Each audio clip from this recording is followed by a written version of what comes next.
Are you ready to transform your shore days from meh to magnificent? Let's dive into what excursions are amazing and which ones you really should completely avoid. We're diving headfirst into the world of shore excursions, breaking down the must-book adventures that will enhance that cruise experience. We're also going to highlight some of the pitfalls to dodge so that you maximize your time and budget while in port. By the end of this guide, you will be fully equipped to make informed decisions that promise unforgettable moments ashore. At the end, I'm going to reveal the ultimate insider tip for scoring exclusive excursions that most travelers overlook. So let's dive right in. Understanding the different types of excursions. There's arguably only really a half a dozen types. Cultural excursions, so ones where you immerse yourself in the local history, tradition, culture, people. You got the adventure themed thrills for those who want to go skydiving and snorkeling and parasailing and windsurfing and kayaking. Relaxation.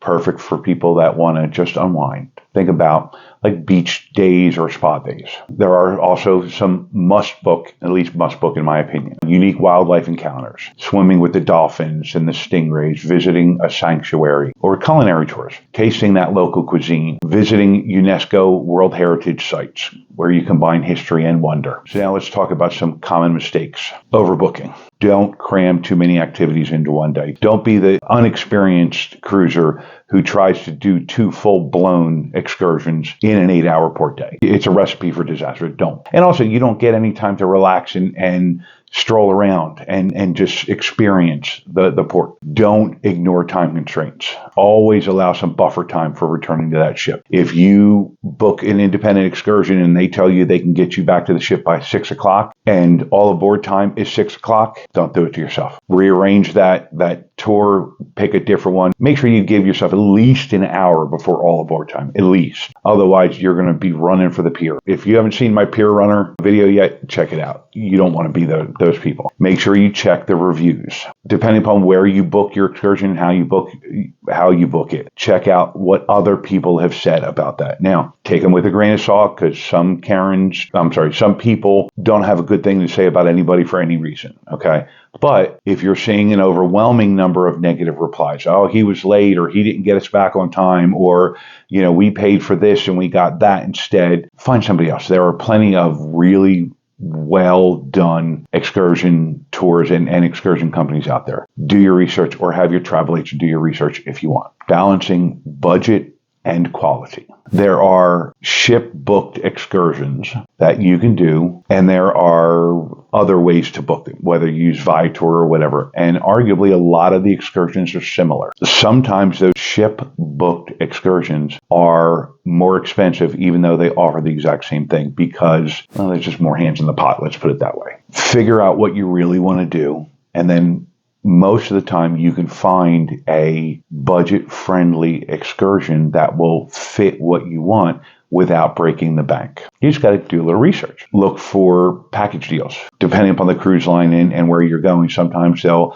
allow you to book 2 different excursions for 2 different ports, but as a bundle, and save some money. Doing your research on those excursions can be vital. There's an entire group of people that kind of just wing it, and it is what it is.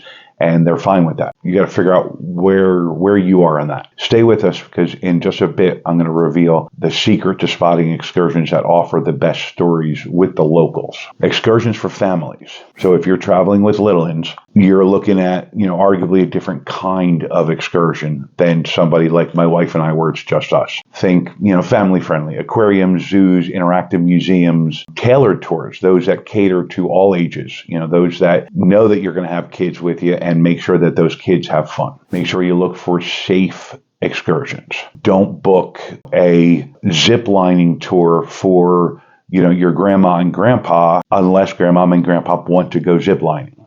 So make sure it's appropriate, safe and appropriate. Active travelers, people that like to explore and experience. There's if you like to snorkel and scuba dive, have at it. Hiking excursions, some beautiful trails with great scenic overlooks, biking tours. There's a lot of options. Just make sure you do your research. Look for excursions that are close to the port when possible. If you're in port for 8 hours, if you can avoid it, you don't want to take an excursion that takes 2 hours to drive to the destination, because if you think about it, you're there for 8 hours, 2 hours out, 2 hours back.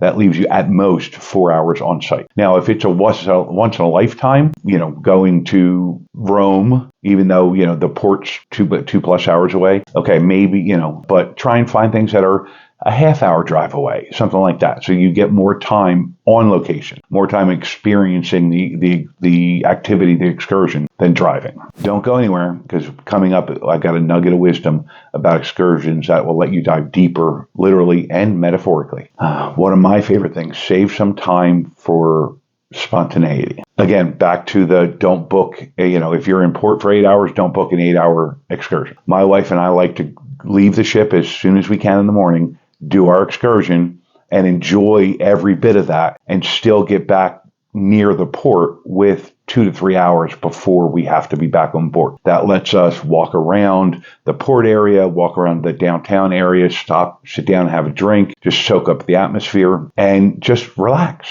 Now, another option would be no excursion. We've been to Nassau, Bahamas, many, many times. And these days when we get off the ship, we don't book an excursion. We just get out and we walk around and we sit down and have a cup of coffee and, just explore on our own, independently, nothing planned. We avoid certain areas, and we make sure that we know our environment, but there's nothing wrong with that. Connect with the locals.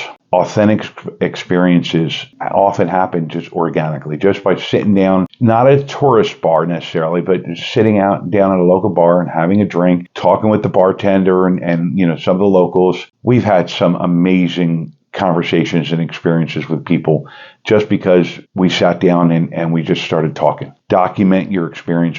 Make sure you bring a good camera. Now, if you use your phone for everything, okay, that's fine. Use your phone. If you really want good quality pictures, go out and get yourself a good camera. Make sure you take lots of pictures. If you've seen some of my videos from, when I'm on the ship, I have a GoPro and I put it around my neck and the camera faces out. And when we're out in port, I'm pretty much filming all day while we're out there. Yes, I bring multiple batteries with me, but that way I don't miss anything and I don't have to worry about stopping and saying, oh, okay, create a travel journal. If you're the type that likes to journal, at the end of each day, when you're sitting there, having an after dinner drink, jot down some notes, some highlights from that day, what you guys experienced, what you saw, who you met. Don't be afraid to use social media that way too. At the end of the day, if you have the internet playing on the ship, throw a couple pictures up on, one of the social media sites with a couple of highlights from that day. Again, speak with the locals. If you are having a great conversation with somebody, a bartender, even, a barista, to say, hey, we want to go do something. We want to, something special, something that not every,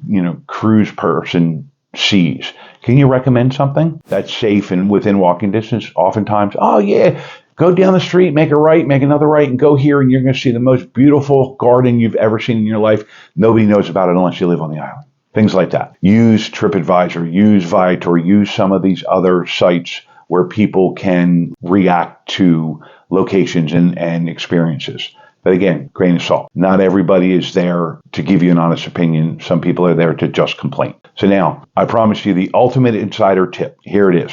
And this is only for a certain type of people. When you get on board the ship, check with the concierge or the excursion desk, the shore desk, to see what last minute deals they're having. If you haven't booked an excursion for a certain, port, check with them when you first get on board. At that point, if they have unsold seats, they're desperate to put butts in those seats. A lot of times you're going to get an excursion for half off, 3/4 off, because they need to fill those seats because they promised that they would, So if you're of a mind to, wait until you get on board, you're going to find out that it's a lot of time, not always, sometimes they're pretty obstinate. No, it's the same, it's full price no matter when you book it. Well, yeah, sometimes you get lucky. Now that you know what your onshore options are, you might want to actually stay on board because there's a whole world on board waiting for you. Discover the must-do activities that'll make your cruise absolutely riveting.